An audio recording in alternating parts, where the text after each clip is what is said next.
Monsieur le Président, Monsieur le Ministre, mes chers collègues, j'associe à mes propos Alexandre Holroyd, avec lequel j'ai le plaisir de rédiger ce rapport sur la mission Asile, Immigration, Intégration. Les grandes lignes du budget de cette mission, présentées ce soir par le gouvernement, sont claires. Dans un contexte financier contraint, les moyens du ministère de l'Intérieur et de ses opérateurs sont renforcés pour atteindre les objectifs fixés et réaffirmés par le Président de la République et par le Premier ministre dans son récent discours du 7 octobre devant notre Assemblée. En matière d'asile, ce budget prévoit ainsi d'accroître sensiblement les effectifs de l'OFPRA en autorisant le recrutement de 200 nouveaux agents. Cet effort inédit, combiné avec le changement de doctrine de l'OFPRA qui traitera en priorité des dossiers les plus simples, devrait permettre de faire baisser significativement les délais de traitement de la demande d'asile, avec des conséquences souhaitables. D'une part, une intégration plus rapide des personnes bénéficiant de la protection internationale de la France. D'autre part, la préservation du trésor national qu'est notre droit d'asile, des dévoiements et des contournements éventuels. Et enfin, des économies bienvenues qui permettront de financer d'autres volets de notre politique migratoire. En matière d'hébergement, nous percevons aujourd'hui les résultats d'un effort budgétaire sans précédent de ces dernières années. En 2020, le dispositif national d'accueil proposera près de 100 000 places, soit 2 fois plus qu'il y a 5 ans. Plus de 16 500 places ont été créées en 2 ans. Et si la situation en matière d'hébergement demeure tendue, ces efforts doivent être néanmoins soulignés. L'année 2020 verra donc la stabilisation du parc d'hébergement pour les demandeurs d'asile et les réfugiés à un niveau élevé. Beaucoup reste à faire pour rationaliser la gestion de ce parc et héberger dignement les bénéficiaires.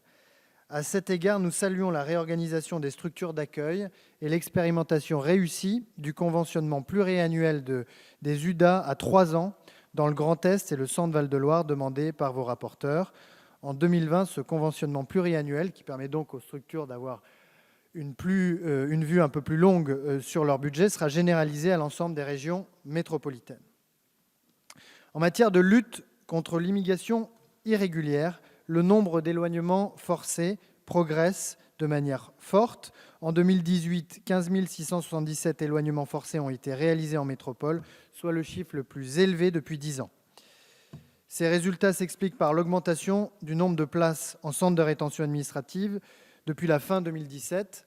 Avec 390 places, nous sommes très proches de l'objectif de 480 places qui avait été fixé à l'époque par le Président de la République.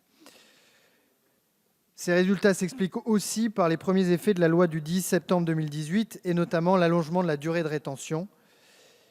Et ils s'expliquent enfin par les efforts diplomatiques de la France qui ont permis de relever considérablement le taux d'obtention des laissez-passer consulaires. Il faut également souligner l'accord bilatéral signé récemment avec l'Allemagne qui va permettre d'augmenter très fortement le transfert des demandeurs d'asile placés sous procédure Dublin vers l'Allemagne. Sur les recommandations de vos rapporteurs, le plafond de l'aide au retour volontaire a été porté à 2 500 € pour les ressortissants de pays soumis à visa cet été. Rappelons que l'aide au retour volontaire est un dispositif efficace pour la reconduite des étrangers en situation irrégulière, notamment ceux qui proviennent de pays dont les ressortissants sont soumis à visa, et que ce dispositif mérite d'être amplifié. En matière d'intégration, ce budget confirme les orientations données par le Président de la République dans son discours d'Orléans et précisées dans le rapport de notre collègue Aurélien Taché. L'effort porte sur les formations linguistiques, sur les formations civiques ou sur l'accès à la formation professionnelle.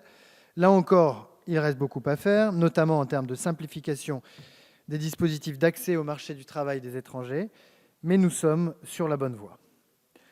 Les crédits de la mission s'établissent à 1,8 milliard d'euros, en croissance de près de 130 millions d'euros, soit 8% par rapport à la loi de finances initiale pour 2019. Si nous saluons avec Alexandre Holroyd l'architecture générale de ce budget, nous sommes réservés sur l'hypothèse d'évolution de la demande d'asile retenue pour construire ce budget. Le projet de loi de finances repose sur l'anticipation d'une stabilisation de la demande d'asile et d'une baisse de 10% de la demande d'asile des personnes placées sous procédure Dublin. Cette hypothèse semble optimiste, même si les mesures entreprises pour réduire les délais de traitement des dossiers et la prise en charge sont importantes. Cette réserve ne doit pas nous faire oublier que ce budget a fait l'objet d'un véritable effort de resincérisation depuis 2 ans, comme l'a noté la Cour des comptes l'année dernière. Et pour toutes ces raisons, la Commission des finances a adopté les crédits proposés par le gouvernement et avec Alexandre Dreuil, nous vous invitons à confirmer ce soir cette décision. Je vous remercie.